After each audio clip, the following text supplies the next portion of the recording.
Hi, everyone. Welcome to Where Are You on the OT Scale, an Indie Bridge event produced by the OT Association.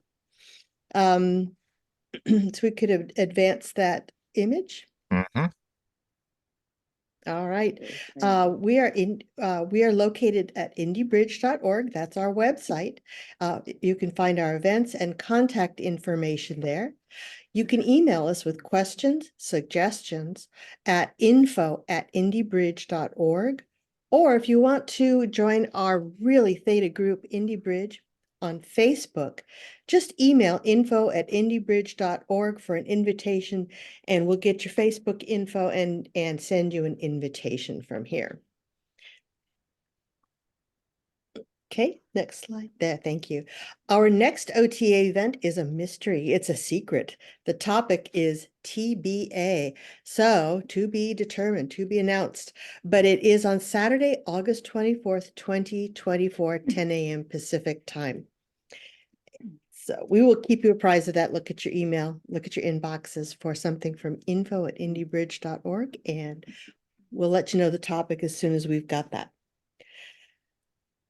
This is a list of the OT Association. These are our steering committee members: Trey Lotz, OT8, Class 9 ELS Auditor, and Randy Smith, OT7, Class 9 Auditor and CS, Z Snyder, OT8, Class 5 Grad Auditor, and Jerry Tunadal,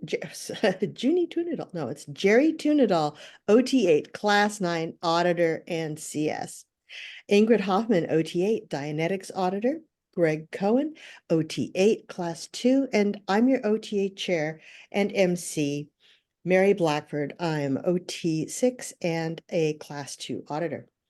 All right, well, our guest speakers are here, and I'm really excited and pleased to turn this meeting over to Trey Lotz and Randy Smith, who are going to tell us about the OT scale.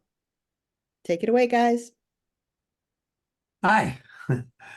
I always thought it was interesting when people talk about being OT because, of course, all of us are Thetans, so we've got that half of it down already. And the second part is operating. So what would it mean to operate? And that's, of course, a gradient scale, and it goes on pretty much every scale you can look up in in the Scientology material. Gives you a scale which goes all the way up to OT, full OT, like full ability to operate spiritually. That's basically what it means. So you really would have to focus on uh, the gradient of functioning. How do you function spiritually in life? And in the factors, he talks about one important part. He says certainty in all three universes must be regained. For certainty, not data, is knowledge. So certainty. There's a whole chapter in 88008 called certainty processing, and I discovered this because one of my favorite assist processes is in the assist book was have this thing say something and have it say nothing. And I looked at it, where did that come from? Well, it came from the certainty processing chapter. And then when I was doing the original OT7, it had some processes on there from that as well. And at the time, it was run the way they ran creative processing at the time, which was mocking up two things and having them discharge against each other.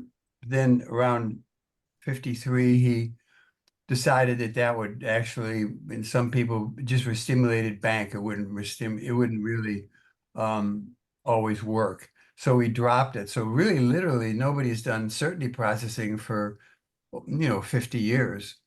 And but I realized that based on how it was run in the original OT7, that's the one that you did between OT3 and OT3 expanded. Um, once once I was reading that and it had some of these processes, and I realized, oh, you could do it this way instead of that way. So we just run it as a repetitive alternate process and it works fantastic. Um, and he says in here that, you know, we're always talks about being stuck on a maybe. Well, he says the anatomy of maybe consists of uncertainties and is resolved by the processing of certainties. It is not resolved by the processing of uncertainties. And he says an uncertainty is held in suspense solely because the pre-clear is holding on so hard to certainties. The basic thing he's holding on to is I have a solution, I have no solution. One of these is positive, one is negative. A complete positive and a complete negative are alike a certainty. A basic certainty is there is something, there is nothing. So that last one alone I thought was very interesting because you ask somebody to say, oh, get the idea there's nothing, or get the idea there's something. Well, they can't get the idea there's nothing because there is something, you know. But what it really is talking about there is the continuous process of create. If you create something, before you created it, there was nothing.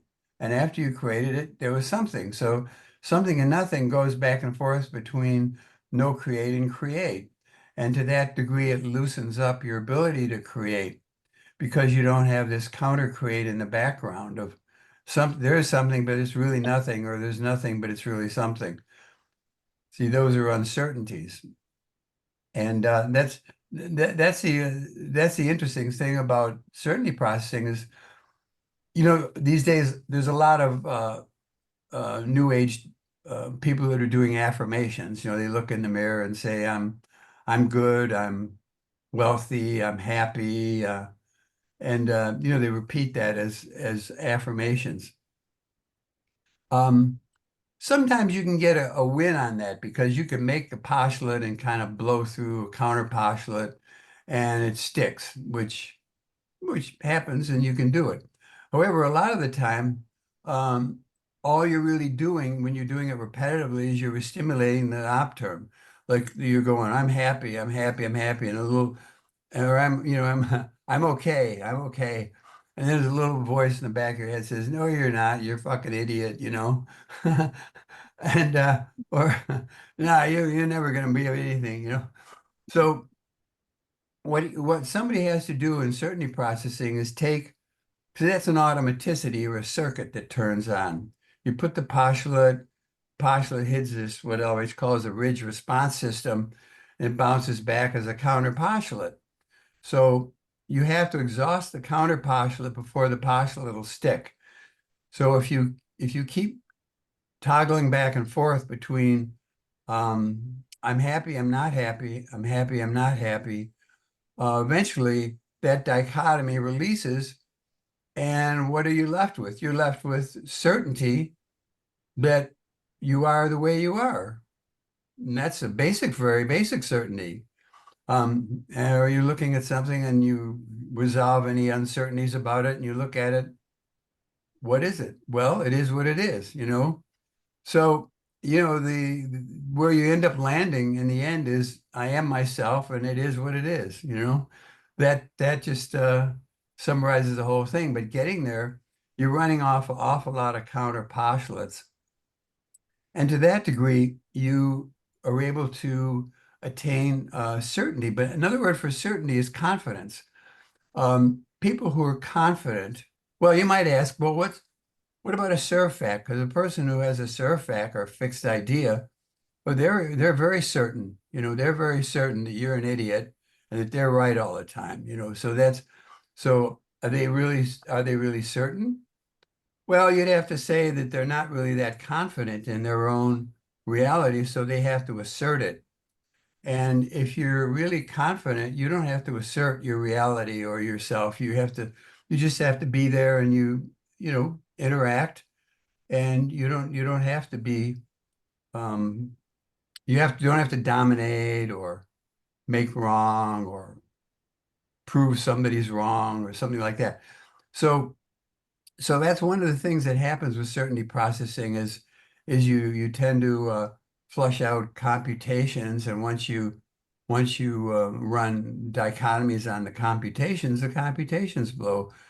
So And the other thing that a lot of people that I've done this on, they come back later, a couple of weeks or a month later, and they say, I have a lot more flexible thinking now. I can look at something and I can devise certain ways of solving it, like looking at a problem. I can, as they say, think outside the box.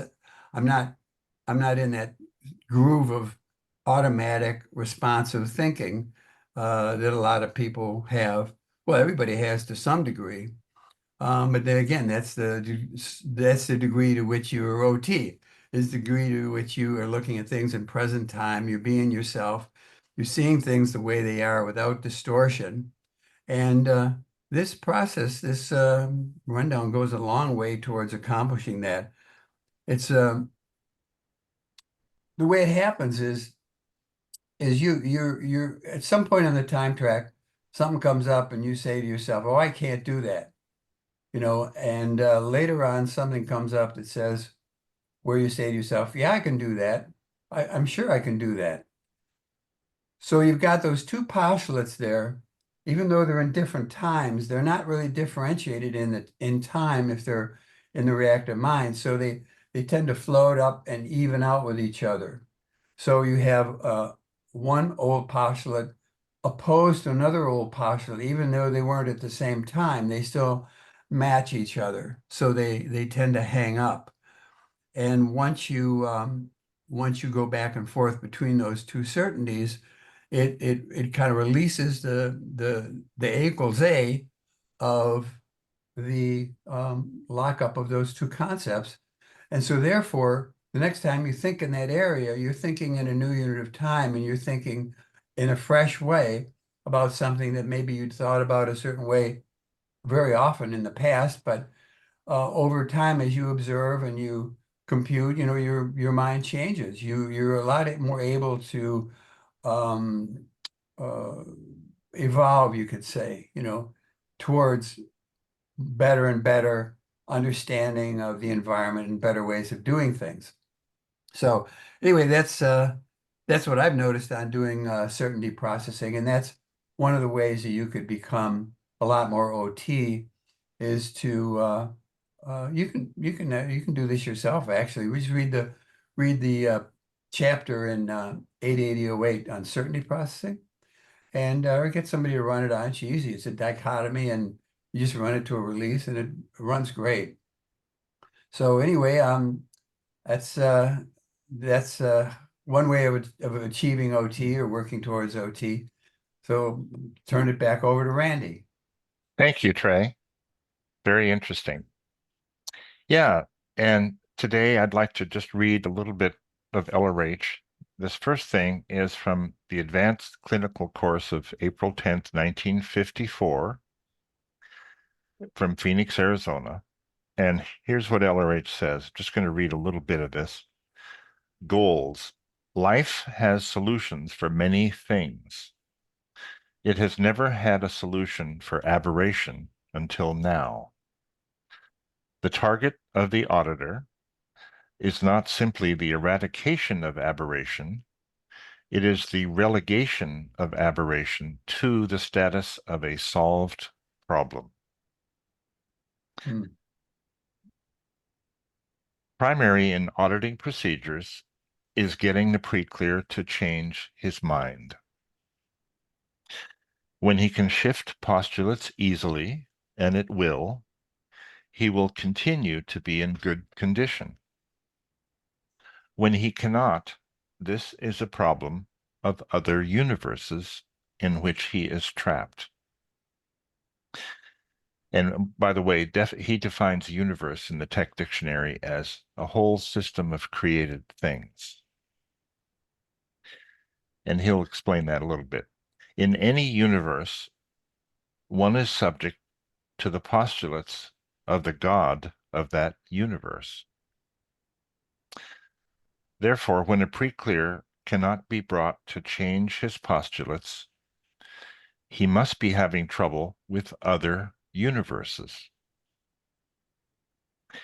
A problem with universes is primarily a problem in spaces. Secondarily, it is a problem in energy and matter. Any pre-clear having difficulty with other universes is having difficulty with space. He's going to give some examples of universes as we carry on here. The definition of space is a viewpoint of dimension. Thus, other universes are created by other viewpoints.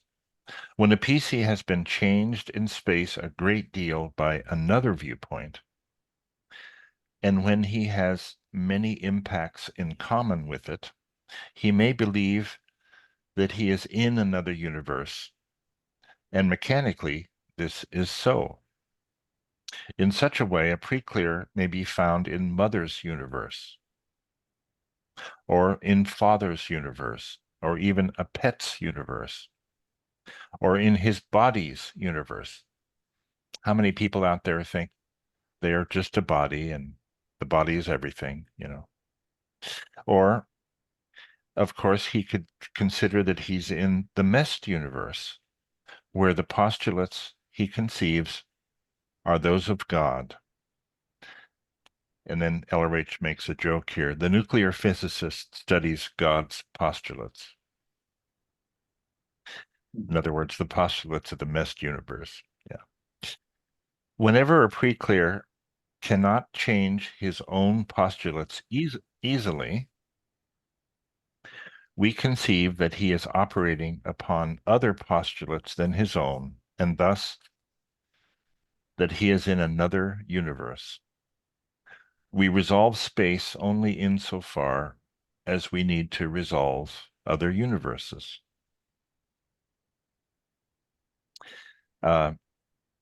He goes on a bit here about how this might be approached in auditing.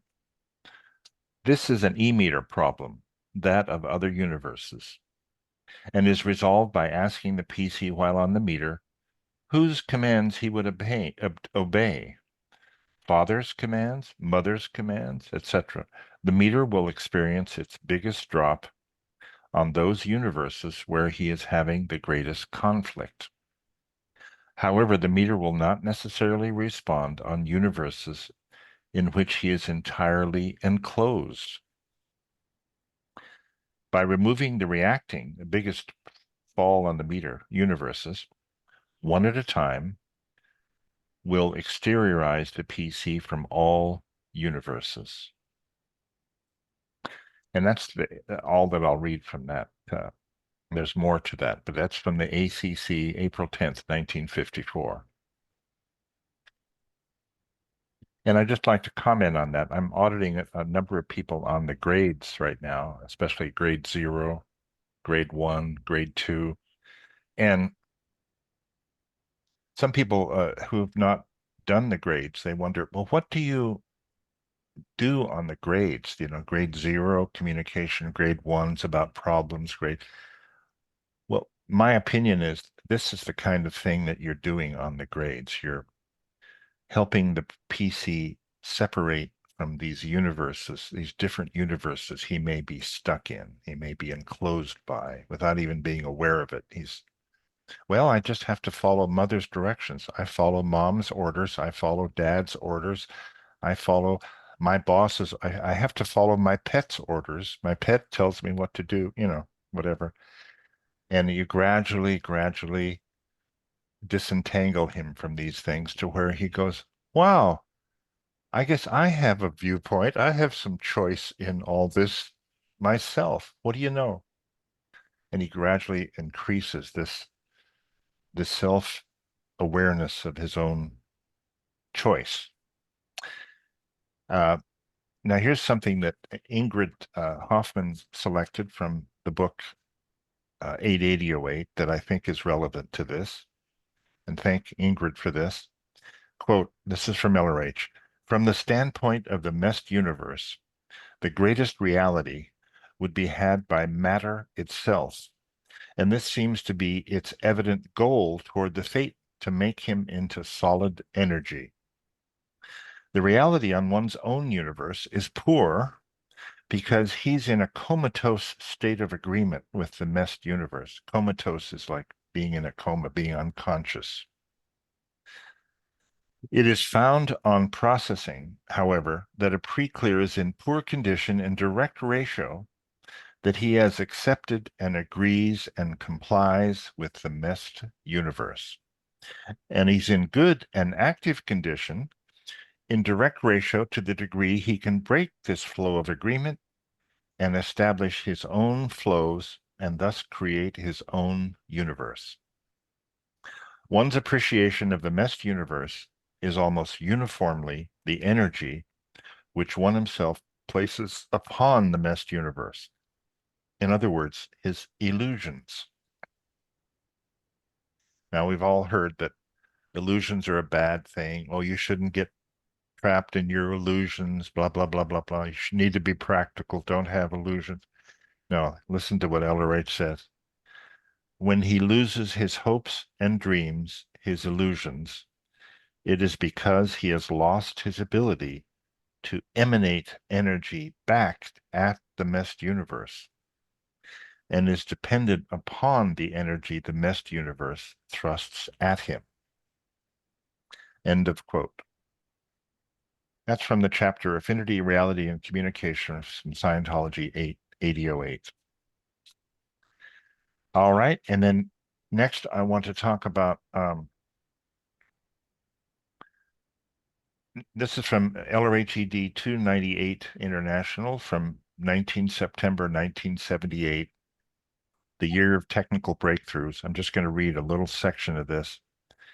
People often ask, well, what is all this about NED for OTs? And, how does this fit into this OT levels? And where did this come from? Well, here's what Elderate said about it. An attempt to run NED, New Era Dianetics, on an OT resulted in a phenomenon which caught my attention, and on further investigation brought to light the fact that you cannot run Dianetics on a clear or above. Research into this paid off handsomely, and with a fantastic breakthrough for clears and OTs, I have now developed an entirely new rundown called NED for OTs, or we call it NOTS for short. This deals with living lightning, the very stuff of life itself. Run exactly correctly by the book, it produces remarkable results in the OT band and has made it possible for me to now release OT8. NED for OTs is a highly confidential rundown done by a Class 4 OT3 auditor who is especially trained on its rundowns and techniques. Then he talks about where this was delivered in the church, etc. This will produce results beyond their wildest dreams. While much of it is confidential, I can tell you that the first step of NED for OTs is designed to raise perceptions, especially theta perception. And as for the rest of the rundown, surprise, surprise, surprise. End of quote. That's from LRHED 298 int. And now, just to finish up, I want to read a success story, and this is a very recent success story. It was just sent to me a couple days ago by a person who is on solo NED for OTs. Otherwise, they're working on the OT7 level. And I think you'll hear some of their wins and gains are very much along this subject. Here's what they say. I am continuing on solo knots, and some things that are happening are pretty spectacular. I have recently handled in session things that are only marginally related to me and that I am pretty sure is the charge of other people in my environment. It is strange, in a sense, what a feeling of cause this gives me. On the other hand, it almost seems kind of normal. When I look out to my environment and become aware that someone I care about is not doing well in some way, It's like a piece of that person is then, in a way, connected to me, and I can feel or sense the charge. This then allows me to do something about it. I handled some charge in session the other day that related to a very suppressive type of valence. This was spectacular, and when I came out the other side of it using the standard technique, I had an unmatched level of confidence as a solo auditor and as a being. This gave me a feeling like there's nothing that can come up that I cannot handle. I find I'm handling some things differently in life than before, not getting involved in others' games conditions, but seeing past the apparent problems and having more of a pan-determined role. A couple of pretty nasty things happened in my environment recently that would have earlier had me in a state of overwhelm or a bad mood for days. Now, I just go in session and deal with what comes up and move on with life. End of success story. Wow, great. Yes. So, back over to you, Trey. Would you like to add anything today to what we've been talking about? Well, sure. Just to go back to the first definition from factor 28, certainty in all three universes must be regained. That's very important for a lot of reasons. And there's a lot to unpack about that. There's a physical universe, which is one. There's the universe of others, where there's an infinite number of them, actually. And then there's your own universe. Now, this relates to clear. And how does somebody know they're clear? Because when you're clear on the first dynamic. You're clear in your own universe. The problem is a lot of people have their own universe mixed in or mixed up with other universes. Like they believe that their universe is the physical universe, or that other people's universe is the same as your universe, or vice versa. One of the basic little assessments you can do on somebody when you get you can do it on yourself. If it comes up, you have some sort of a weird thought or feeling or idea, you can say, well, is this me or not me? That's the basic dichotomy. It is me, it isn't me. It's my universe, not my universe. So you can be certain about that, but you have to think to ask the question. The problem with people who are clear is there's a lot of other universes that go in under the radar and are misowned or misattributed. And therefore people think, well, because I'm not cause over the physical universe, I'm not cause over my universe, or because I can't I can't know what's going on in that guy. I can't know what's going on in myself. It just gets mixed. It gets mixed up to a large degree. So, I mean, and the more OT you get, the more certain you can be about somebody else's universe, because you can kind of permeate somebody's space and you can kind of tell what's going on. It's not really the same as reading somebody's mind. People who say, well, you can read my mind. You can't read their mind, but you can feel their feelings and you could feel their thoughts and get an idea about what they are. You can be pretty certain about what's going on in somebody else's universe. You can have a lot of knowledge about the physical universe. Anybody who's mechanically inclined is really great in the physical universe. They know those laws backwards and forwards, and they can operate there with a lot of certainty. And then there's your own universe. That's something to be explored. You get to explore that in auditing, and that's why it comes up. Raises your awareness on the nature, your own basic nature, and part of that is just determining what isn't you. One of the great dichotomies on here, one of these general brackets on the certainty processing is there is something wrong with, and then there's nothing wrong with. And then you fill in the blank with something like, there's something wrong with my mind. There's nothing wrong with my mind. Or there's something wrong with my communication. There's nothing wrong with my communication. And yeah, it was one of these things that people go back and forth on. There's something wrong with me. There's nothing. No, that's wrong with me. No, it's not wrong with me. Maybe it's wrong with me. Maybe it's not. So those are uncertainties that tend to cloud your vision of yourself, the clarity of your own perception. So this is important to know, to really, because otherwise you can go clear and you can think you're not clear because you don't have certainty in all three universes. You only have certainty, you don't even have certainty in your own universe because you haven't mixed up with other universes that you haven't differentiated. So I think that's very important, because it's interesting to note that every level on the bridge is an ability regained. And when you string all of those abilities together, when you hit the top of the bridge, you've restored or rehabilitated many of the abilities of an OT. So that's a gradient of OT, is regaining or strengthening or increasing your abilities, whatever those abilities are.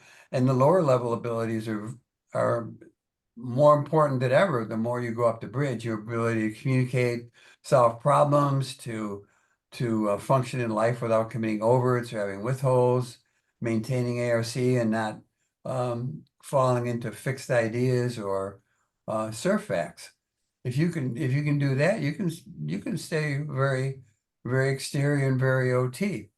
So anyway, that's I think it was a good overview of assessing one's own position in that scale of wherever you started to up to OT. I mean, many many people have walked into my room for the first time and they were pretty OT already. Actually, they may not have been that sane, but they were OT.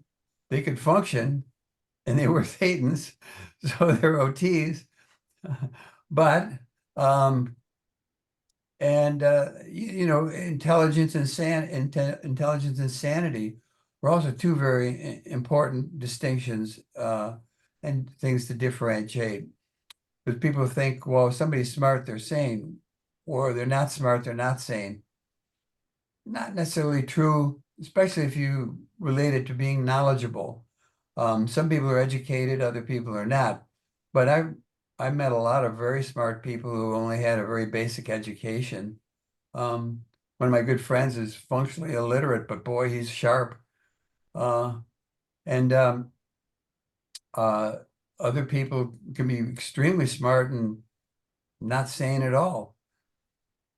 Intelligence is the ability to solve problems relating to survival. And that's what intelligence is. It's a certain vector.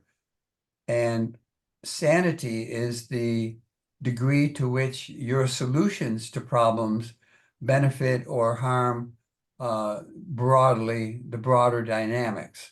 So something that might be a solution for you, but it's terrible for everybody else. It's not a very sane solution. So that's the other benefit of having certainty in all three universes is you can observe the effect that you're creating on the other dynamics and moderate yourself accordingly. You can self-correct because you can see what's going on. You're not clouded up by false ideas about yourself or other people, or what's real. I don't know. Scientology is just such an adventure. Auditing is such an adventure. I mean, I've been sitting in the same chair 52 years, looking out the same window at the same desk, very same desk. And I'll tell you, I've never had a boring day. I've never had somebody sit in front of me that wasn't interesting or that I didn't learn something from. It's an incredible journey, not only for the person doing it, but for the person delivering it too. So something I'm very grateful about, having found this early on and being able to have found this and followed it. And I just hope everybody takes this chance, this opportunity in life to actually do their bridge. The best time to do something is when you can do it. And as LRH says it, we are not going to always be here. So if you don't don't tom lag. If you have the chance, just go for it. Okay. All right. I'll turn it back over to Randy. Sounds great, Trey. Thank you very much. Well, let's shift now to questions, answers, and sharing wins. I'm going to uh, unmute everybody and let's see. Let's see if I can do that. Well, actually, you can unmute yourself. You're, would you like to raise your hand and share? Anybody like to share a win in this area of wins about OT phenomena of that sort of thing? Who would like to share a win with the group today? Tony. Tony. Yeah, can you hear me? Yes. Yeah. Okay. Well, I was the title of this talk. It hit me that here's this look at it. So there I was, 60 years ago, whatever, 70, well, 1970, somewhere in there, 1969, 1970. And the look was sitting at a curb at a busy street, trash and litter around, just kind of watching things go by sort of in a daze. And now I'm sitting on the moon, looking at Earth, going, boy, I've got a lot of work to do, and I'm ready to dive in, and I'm doing all of my abilities regained that are suppressed, been buried, and all that, with the terrific help of Randy and Trey. Thank you very much.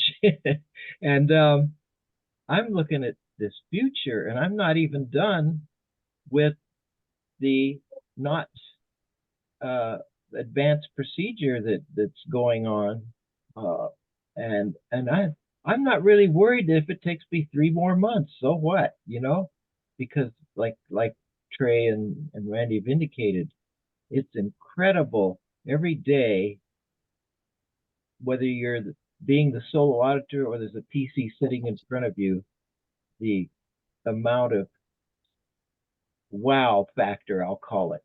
Thank you. You're very welcome. Oh, Thank you. and Tony, have you also had wins along the line of noticing the difference between your universe and someone else's? And maybe I think you've seen quite a lot of that, right? Oh my goodness. So, so, so Randy told me one time, this is another little story. So Randy told me one time, you're the sage of the North Woods. And I just love that. That just fit right there. Because I'm up in Washington State, in the Southwest, where there's the Columbia River coming out and greenery everywhere. And where I'm living with my sister, there's no reality on Scientology or how it could help somebody. And she and her husband have these rough problems and all that. And I'm looking at it, how can I enter into that so that they get a little bit of wow or relief, because they're in this agony and that's just the way it is. I've got to be agony. So here I am. What was the question again, Brandy? Well, have you been more aware of your universe as separate from others and perhaps being able to help others as well Yeah. as an OT, Oh, my separation out, like when there's these upsets. I mean, we're talking physically close, like 50 feet away or 200 feet away. It could affect me. It used to be I would get twinges and depressions and all that when others had their miserable problems. And I don't. I go, okay, so-and-so's got this going on exactly. And what can I do about it, if anything? And I do it.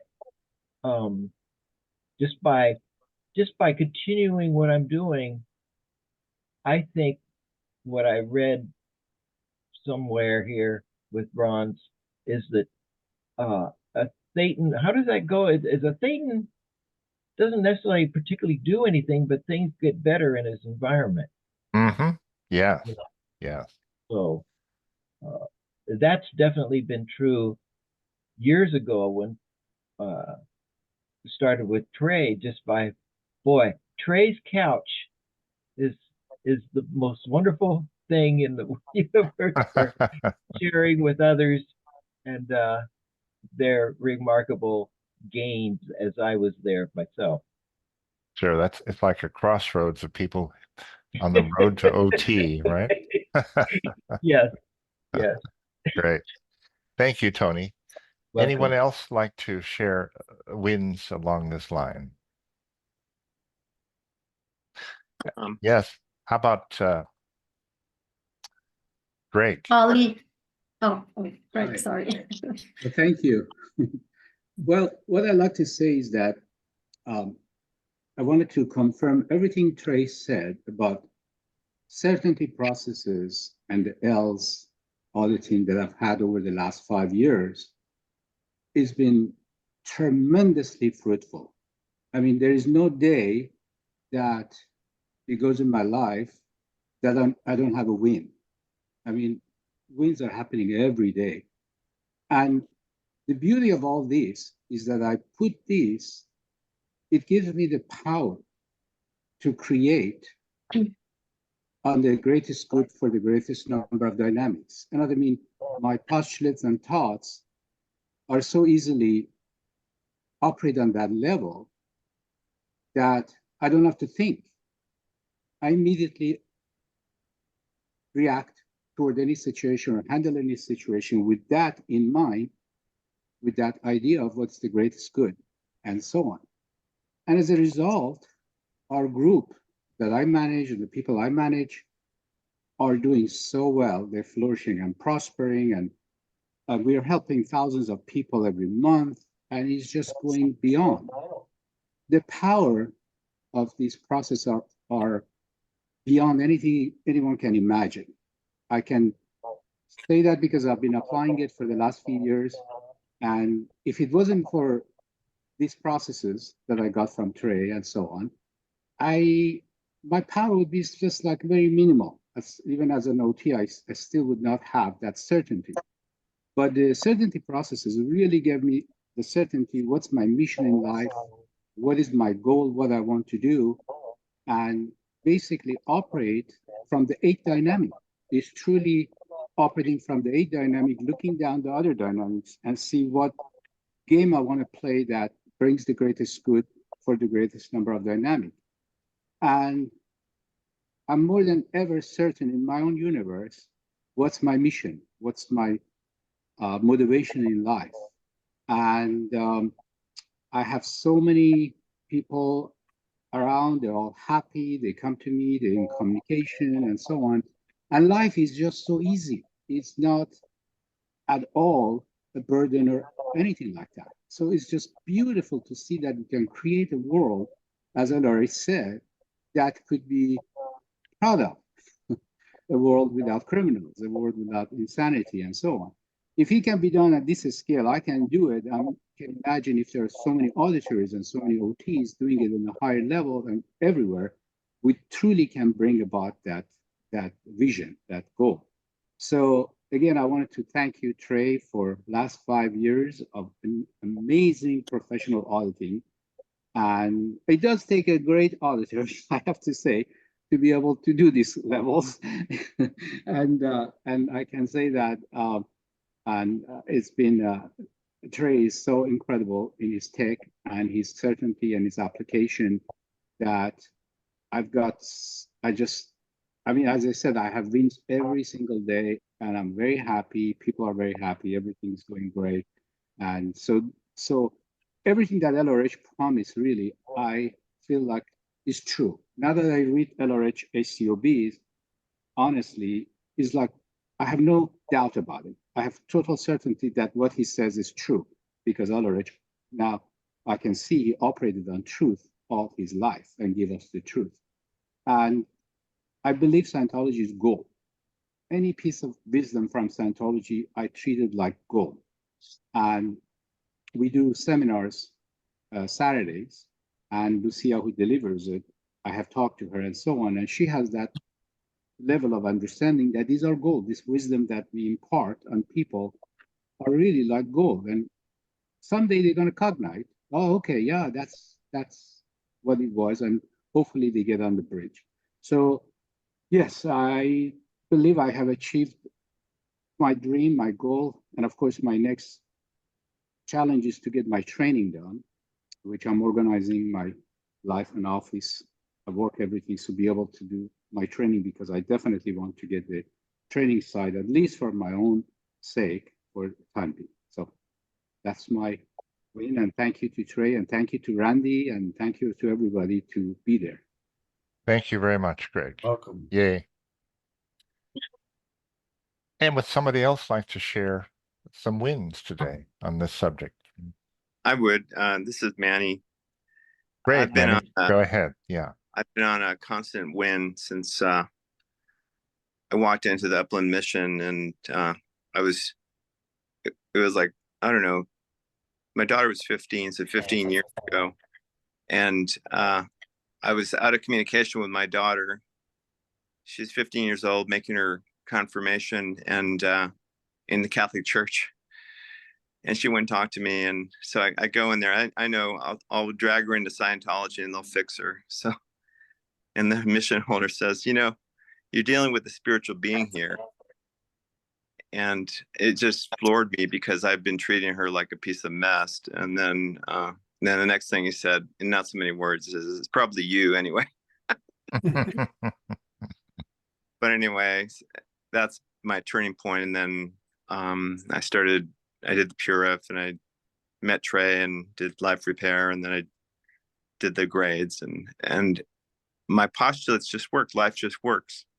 Now, things come into my life because I need them. Like this, I just tuned in today because I had the email, and I said, "Oh, it's today," and this is exactly what I need. I needed to hear about the differentiation of universes because of my younger daughter, and she's having problems, and you can lead a horse to water, but you can't make them drink. And but it is her universe, and I have to differentiate that from my universe. But things in my universe just work, and hopefully, I didn't really have an interest in the OT levels because things are going so well. But hearing this, maybe me going up the bridge. Pardon? Me going up the bridge and becoming an OT, I can help her remotely somehow, to reach for it. So anyway, it's kind of my story. Great. Thank you very much, Manny. Awesome. Good to hear from you. Yes. Who else would like to share some wins? Trey, did you have another comment? Or Well, I was just really appreciated what Ollie was saying, and it brought home to me the idea that, as an auditor, you always have wins when your PCs have wins.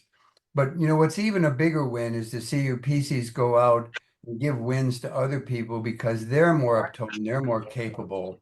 And boy, Ollie has done that as much as anybody else that I've ever met. He's just done a fantastic job with his group. They all love him, and they all love working for him. And it's really a nice thing to behold. And it reminded me too. I just finished Simon on his OT8, and it's a very similar thing. Helen Chen has an academy here in LA in Porter Ranch or Hidden Hills, one of those places like that. And she's been out of town for about a year, but her academy has continued to run, and the two course supervisors are Sandy and Simon. And I audited both of them on their OT5. They went on to OT7, and Simon happened to finish first. So he came over and he started doing OT8, and he started having a lot of wins. And this, like I was saying, with the certainty processing, he was shedding a lot of personality traits that he had identified himself with that really weren't him. And as a result, you know, it was a lot, I don't know, more, it's just higher ARC. It's just a whole different space. So that was a win itself. But the even bigger win was when Helen came back and she says, "Oh, Simon, Sandy, his wife, has told me he has never changed this much. He is so much different." And she said, I talk to people in the academy and say, "Oh, the whole atmosphere of the academy is so different now that Simon's been on OT8. So much more space, there's so much more theta." So I've got a bunch of those guys. You know, Randy and I are working together, and Randy's CSing them. I got Simon on OT8. I finished Helen on her OT8 and 9 and her L's, and she's doing an incredible job. And then their senior CS, I audited him on OT8, and his wife, who's also the lead auditor, she's going to be coming in August, and I'll be doing OT8 on her. So they're gonna.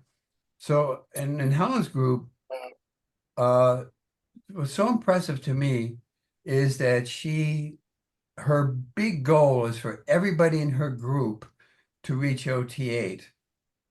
In a typical org, they only want to train you on what your hat is so stats can go up. You know, you have to, you know, beg and plead for any kind of personal gain. You know, it never happens. but Helen just pushes it and pushes it and pushes it, and therefore all these guys, over 100 staff, every one of them came in off the street through body routing 10, 15, 20 years ago. And they're making it up the bridge. So I think that's the other factor that's important to emphasize is the legs that wins have. You know, it isn't just the guy that you're auditing that's going to be winning.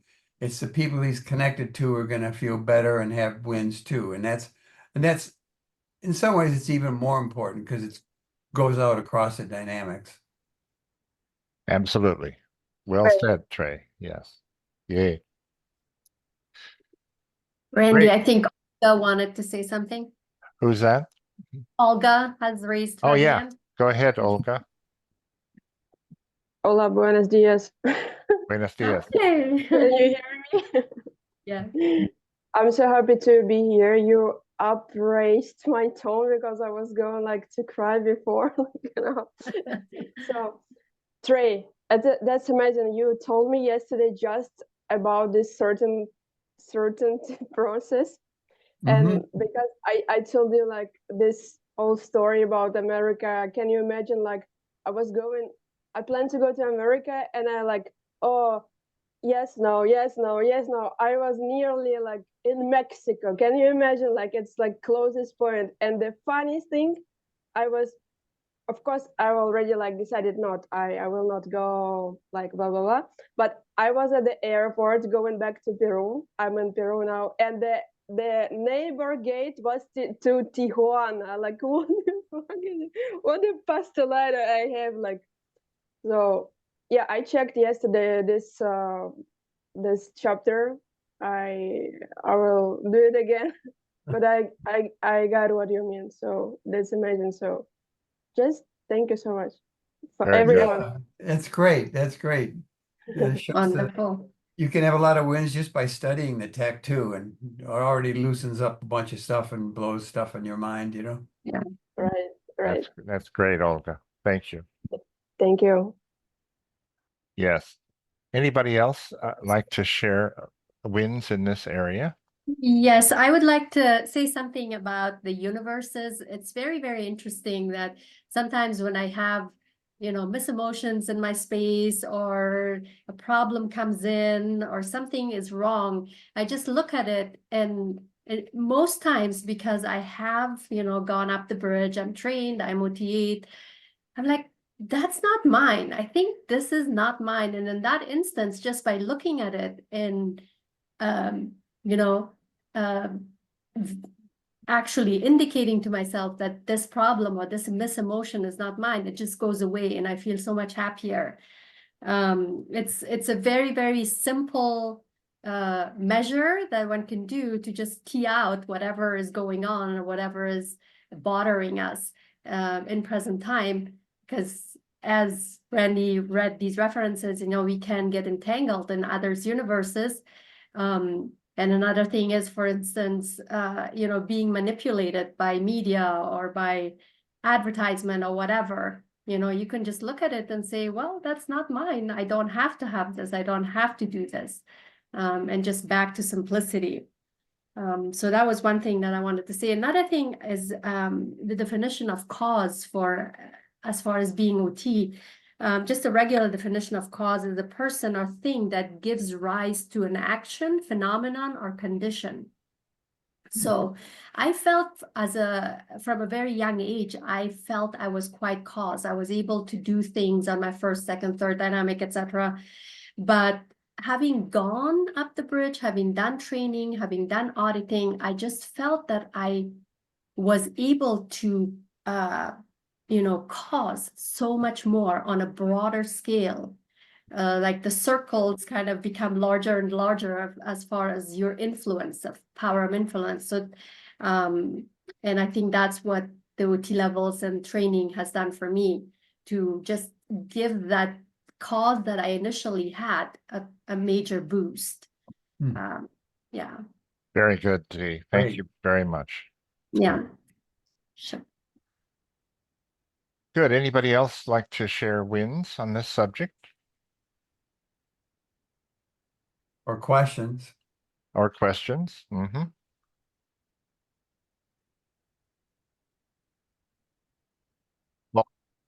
All over.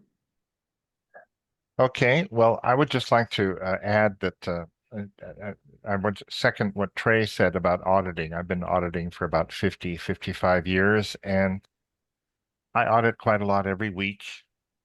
I think I typically service 19 or 20 different people a week between auditing, training, and case supervising. And my life has just never been better. I mean, I'm just doing exactly what I should be doing. It really feels like that. And my life is basically simple. People often ask me, what's it like to be OT, you know? And that's my first answer is, my life is simple. And I just have a lot of pleasure. I create pleasure, especially helping others. You know, if you can, I just recommend you all get trained and audit people a little or a lot, and you will find it extremely worthwhile and satisfying, and you'll be helping the whole society just by doing any at all of that, you know. Cool. Well, we'll probably wind it up pretty soon there for today. Let's talk about what's coming up next. The next webinar will be Saturday, August 24th, 10 a.m. Pacific time. We haven't yet settled on the subject, but you'll be notified on that. And once again, these are the websites to stay in touch, get information about our group.